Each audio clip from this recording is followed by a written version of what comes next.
You look really hot.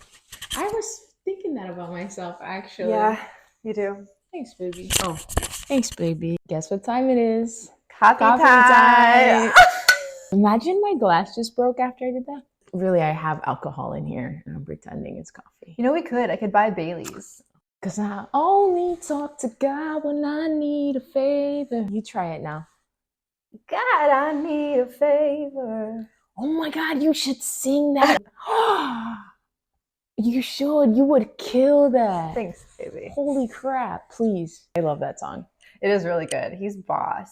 Love I don't Jelly care what Roll. anybody says. Bunny and Jelly are like... We look up to them. Jelly Roll is like completely opposite of what country looks like. The standards. The standard, yeah. He has tattoos everywhere. He's such a boss. Such a boss. And I love his background story of where he was and where he came from and how he got to where he got. Bunny too. I think it's so relatable for me because I came from such a turbulent background too. No one ever wants to look at you other than where you came from. And it doesn't matter either. It doesn't matter how you show up now. It's like you're going to be judged based off of the group setting that you're around. If you don't fit into what they're used to, they're going to shun you and make you feel like you shouldn't be there. Yeah. But it's like the way you persevere through that shit and still like, I don't give a fuck if you think that I fit in here or not. I'm enjoying the way I show up and you can either take me or leave me. Exactly. But that actually fits perfectly into what we're speaking about today. We want to talk about dismantling domestication and society norms. Yeah. And what that looks like for us. I like that topic. The way I show up as a feminine woman. So you can speak on your experience if you want. No, you finish what you were about to say. Okay, so the way I show up as a feminine woman is I won't be quiet. I'm very loud. I speak with my hands. I'm expressive. I take up a lot of space. And when you say loud, it's not like belligerent or like argumentative. It's just like you just have passion. You speak. It's still elegant. I hate that word, loud. But I don't mind it. I show up without fear of what other people are going to say about how I present myself. And I think that that's very triggering to a lot of people, especially women who've been told so long to be quiet. Yeah. And I also want to go back to how I used to show up as a woman to other people. So I grew up, like we were talking about Jelly and Bunny, I grew up like on the streets. I was a horrible child. Like I was acting out horribly, like drugs, sex, alcohol, all of those things. And because of that, I wanted people on the outside to see me like I made it. So I put on this like facade, this like suburban mom, like what they expect you. Yeah, the society's norm of you know, get married, have babies, white picket fence type shit. Yeah, because I was so afraid of the judgment. I didn't want to be judged anymore. I wanted to show up as how people would think I was successful. And it was miserable. I hated showing up as that person. Well, you also wanted to prove something to your family, your mom. Like you didn't want to be what you grew up seeing with your parents. You wanted to show them this, I did it without you. Like I still thrived. Yeah, that's absolutely what I was doing. I also thought I had to show up as that kind of person for my kids to be like successful as well. I didn't have an identity. I just had an identity based off of what I thought other people would want me to show up as. Yeah. And I faked it so well that everyone around me, my family, my friends, all thought that I was doing so well. Because I showed up as this happy, bubbly, successful person. And I never told anybody how miserable I was. Who does, really? I never did either. You could ask people in my past too. I pretended so hard to look like I was happy as well. And I was not. So somebody in my past will tell you, well, you looked fine. No, I didn't. I wasn't. The pictures looked happy. Your social media looked happy. Yeah. There's a lot of people who put on a fake facade based on how other people are going to view them. They don't even realize that they're doing it anymore. Yeah. I didn't realize that. I knew I was doing it. Well, I did for a while, but at some point started to be normalized. Get behind closed doors and then cry yourself to sleep and you're numb and you're miserable because you're showing up as this fake person. Are you kidding? I cried every night. Every night. I know the feeling. But we like chose to show up as that because it was easier than having to stand in our power and show up as someone who would be criticized. Yeah. And I think that's what we're talking about today, is how deeply domesticated we are from childhood to show up as a certain way so that we won't be judged or scrutinized by our family, by society. And you can speak on that as well. Mine was mostly my family. Mine was, for me, it was, I always, from as far back as I can remember, it was always, you have to be this way, especially being a girl. It was, your role is, you get married, you take care of your husband, you take care of your in-laws, you are just those things. Your only value as a woman was that. There was no any other conversations, really. It was always like adult conversations. Wasn't it also so deeply bred in you to be a good child, bow down to your family and do as they say when it comes to how you dressed, how you showed up, how you spoke, how loud you were? Yeah, everything was chosen by them, and I just had to follow their rules. It was very much conditional for me. If I did not stay on that track, it was get in trouble. Sometimes if I was caught hanging out with a guy and we were playing like sports, because I loved sports, I never found a guy attractive, because all they would think about is sexualizing it instead of thinking that there's kids just playing together. Is it also they wanted you to be feminine things? All of it. And they knew you were gay, so they were trying to stop you from doing it was so deep and complex. There's so much involved in it. The main topic would be, it was just the fear. You couldn't do anything without fear. And mostly like they put the fear of God in you as well. All of it. Yeah. All of it. There's so much trauma. How people domesticate people. Yeah, from the beginning. All I knew was domestication. I had to undo all of that thinking. Yeah. I had to stop fearing. I had to think in such a different way. And it was hard because when it would cause me to have anxiety, or like I would just I would go back to thinking that way. I'd go back into fearing, back to the uncomfortable. It was uncomfortable for me to stray out of that pathway because I was so used to thinking that mentality. I understand. Like misogynistic in a way, because I thought that's what our duties were as women, or even internalizing homophobia because I was taught that it was wrong. Yeah. So, or even your sexuality. Yeah.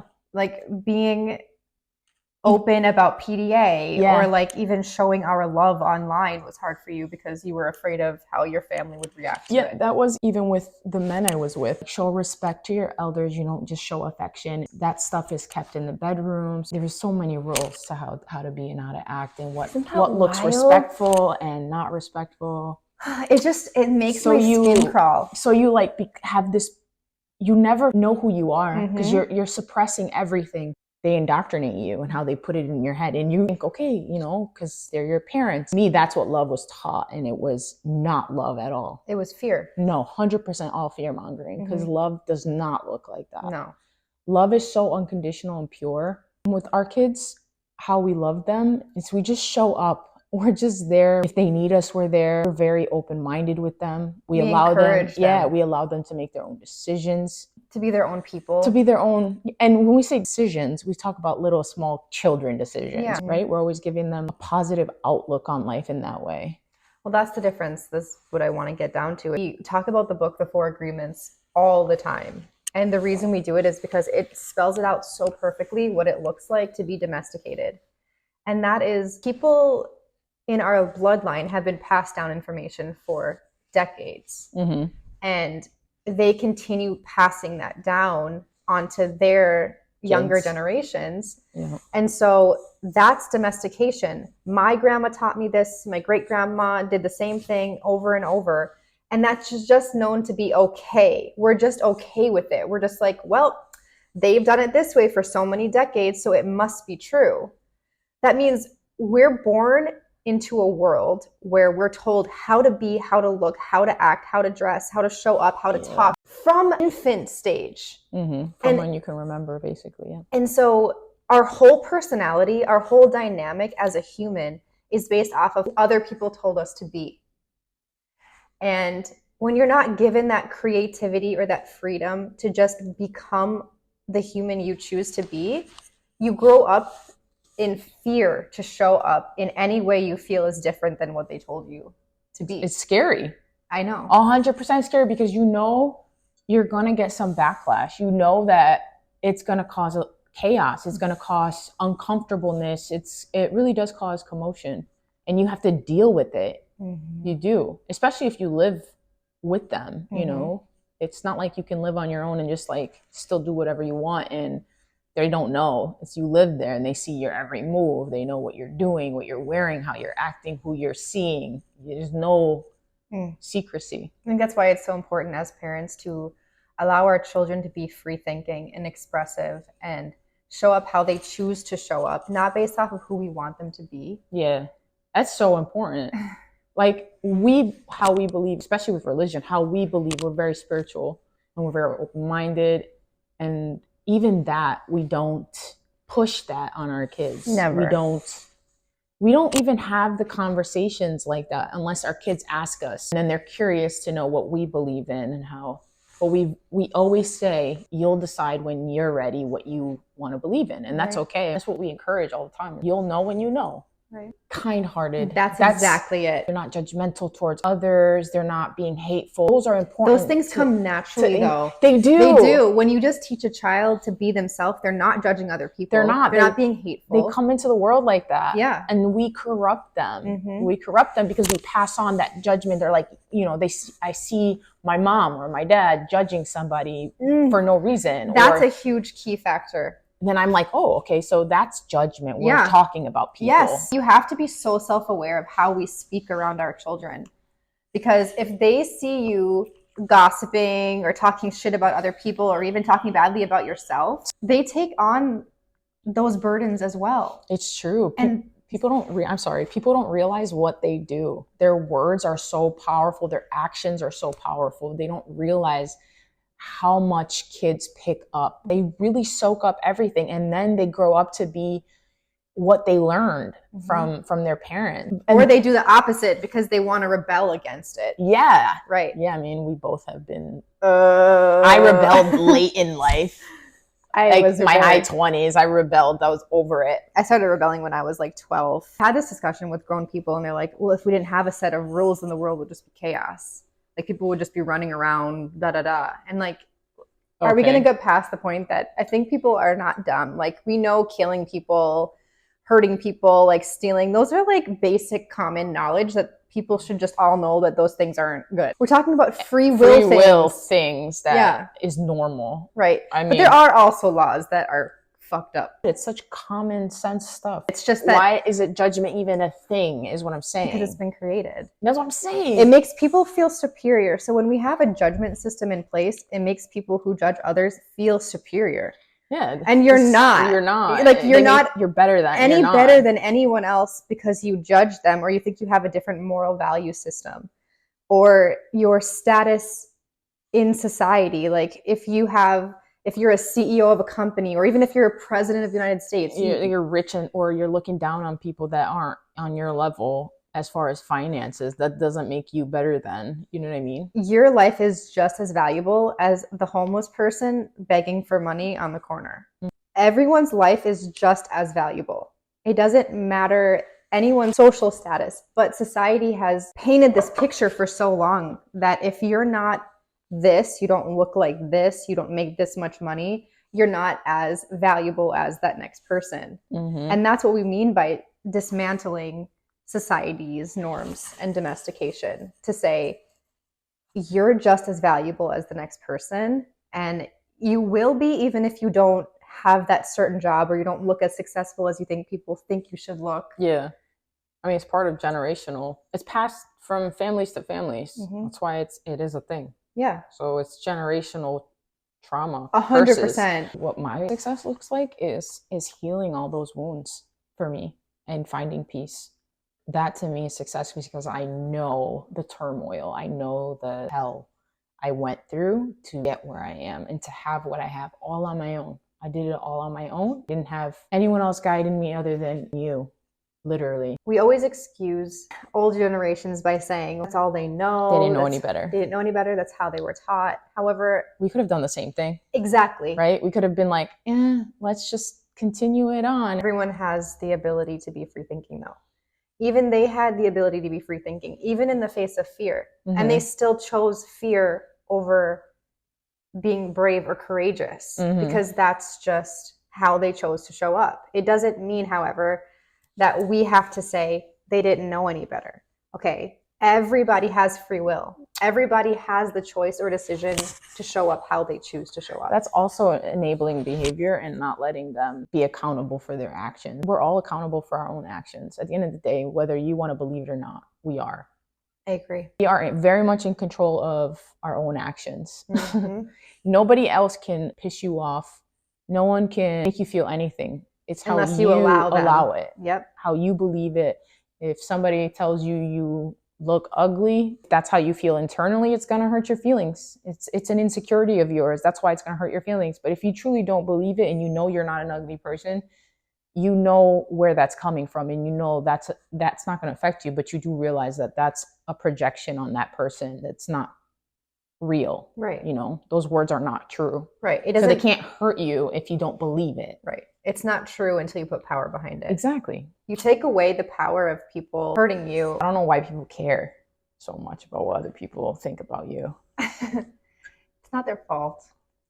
It's no one said it's not their fault. It's really not your fault. It's not. And we have the power to take all of that power back. You know, that's why we're here. We're going to help you get through this. If you're watching this and this resonates and you have a problem breaking cycles, we're going to help you break them. Because we've done it. We literally are like the prime example that you need to stop giving a fuck of what society has to say. And it's going to be scary. It is. It's scary, very uncomfortable. But speaking for myself, we don't want to do the uncomfortable stuff because it makes us scared. It gives us anxiety. We're afraid of confrontation. We're afraid of other people's reactions. Judgment. Yes, we think about everybody else, everything else but our actual self. Right. Our own emotions, what makes us happy. We suppress it. We're going to work through this. We really are, because we did it. Look at us. Look at us now. Look at us. Look at us. It's okay. We do it in the public.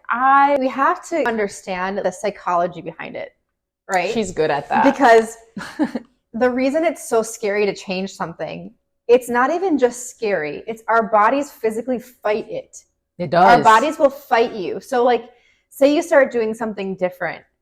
Your mental state will get so fucked up because your body's so used to doing something that it does repetitively. What's it called?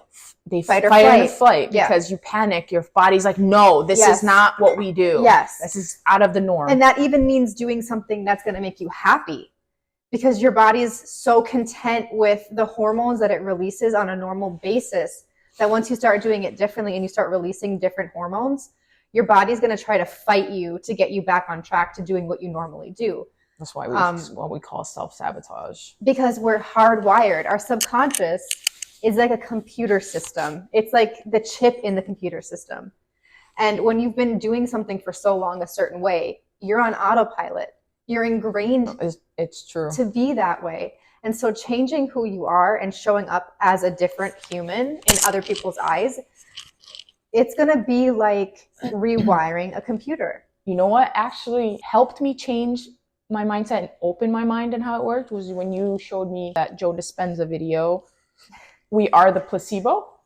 You are the placebo. You have to start making different actions every day, different than you normally would make. So start, showing up as the person that you want to be, and you'll become that person.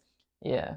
And yeah, it's scary at first, but I promise it gets easier the more you do it. It is hard work. I think it's worse sitting and fighting, constantly fight or flight, trying to be in survival mode all the time. We do show up as these people who society says we should be because we want validation. We want people to praise us for being that person. And when we stop showing up as those people and we show up as who we want to be, people are afraid they're not going to get that validation anymore. And the whole point is like, you don't need outward validation to be worthy. Yeah, it's true. That's a good point. It's true. That was the hardest thing for me is like, I needed the validation. I needed the ones who hurt me to validate my emotions. I couldn't move on from it if I didn't get the validation. But the problem is you're never going to get that. Ever. From those people. Nope. It's never going to happen. Mostly, you have to find the validation in it with yourself and know that it doesn't matter if they say sorry or don't, or acknowledge or take accountability. You just validate yourself. And that just means as showing up as a human in general. So you deserve to be happy. Some people might not like who you show up as. I feel it here. Actually, a lot of people aren't going to, especially in households where it's very deeply ingrained in religion, culture, etc. And you just know internally, I'm not like that. I'm not like them. I don't want to be this way. In families, there's always the black sheep. Yeah. There's always. So if you're a black sheep, put it in the comments. Hashtag black sheep of the family. You're considered the dysfunctional one. You are not following by any rules. You're doing your own thing, living your own life, being happy, not hurting anybody. Even if you want better for yourself, because this was my experience, because I have a very dysfunctional family. So when I was the one who wanted better for myself and I wanted to show up as a human who wasn't dysfunctional, I was too good for everybody. I was born with a silver spoon in my mouth, even though I was put into foster care. Like, it's because I don't show up the way that they show up. And that will happen to many other people as well if you start showing up as who you want to be. You're not forced to become somebody based off of what you were raised in. You don't have to show up as that person, even though they expect you to. You're allowed to show up how you choose to show up. And if they don't like it, bye. Peace out. You don't owe anyone an explanation for being who you are if you're not hurting anybody. It's nobody's business. Exactly. During your healing journey, those that love you will still be there and meet you where you are 100%. And will grow with you. And if they do not want to grow with you and they want to stay stagnant somewhere, then you're allowed to set boundaries and you're allowed to move on. And they don't have to be in it. And you can do it without regret. Yes. That's no okay. You create your own family. Whoever is meant to be in your life is going to be in your life. And whoever is not will fall off because the universe has your back, and what doesn't serve you will no longer be there. Agreed. It doesn't need to be there. It's for your soul to elevate. You are meant to be on the path that you are on for a reason. You're constantly, this is going to be a whole other discussion, but we're constantly tested to see if we're going to show up as that person that we're meant to be. Yeah. Constantly. And it's going to show up in the forms of different people, family members, jobs, all sorts of different things, relationships. And you're going to keep getting tested and pushed further and further until you hit rock bottom and you're like, I can't take this anymore. This isn't serving me. And so you can actually have a spiritual awakening or take your life into your own hands before it gets to that point. And from personal experience, do that. Take it, do it before you get smacked in the face. What are the feelings she's talking about me? Well, this is how you have to learn every single time. And like, we could probably skip like the smack in the face part if we would just like listen to our gut the first time. It's true. She points out the snakes all the time. And I'm just like, maybe a snake can turn into a fucking unicorn. We could all be fucking friends. No, I think that's, listen, we need to stop excusing toxic behavior. Really, stop enabling those people. Those people have lessons to learn as well. And if we keep enabling people's toxic behavior by saying, I'm going to forgive them over and over and over again. What are they learning? Nothing. They're never going to learn anything. We're just holding their hand and learning to get away with their behavior constantly because they're going to be like, oh, that person, allows it. Constantly. 100%. People will treat you how you allow them to treat you. So you show people how you want to be treated. It's true. By allowing it. It's the same as our kids, right? So if our kid, if we give in every time they cry to something they want, they're going to keep doing that. Oh yeah. We're doing them a disservice. It's manipulation. It's manipulation. We are constantly giving into their behavior. And they grow up with that. So you have to nip it in the ass and do the cry, have a fit. I don't care. I set my boundary. You're not getting what you want. The mentality is a whole nother episode that we'll get into. It's huge. And I think it will help you just decipher like what kind of people you have surrounding you and kind of how to maneuver your way through them. Yeah. So being around that is very energy draining. We hope you enjoyed our coffee time. Before we go, we're going to have coffee mugs coming out soon. Rosie's working on our designs right now. It's going to be a lot of like healing, also like fuck you energy behind it. Yeah. And I'll be posting about that really soon. Yes, we're excited about that. You guys can drink coffee with us with your own while design you watch mugs. us. We hope you enjoyed this episode, and we hope that for those that watched, it resonated with you, it helped you in some way. We love sharing our wisdom, our stories to help others get through what they need to get through in a moment. What she said. Yeah. Till We next love you time. guys. Mwah.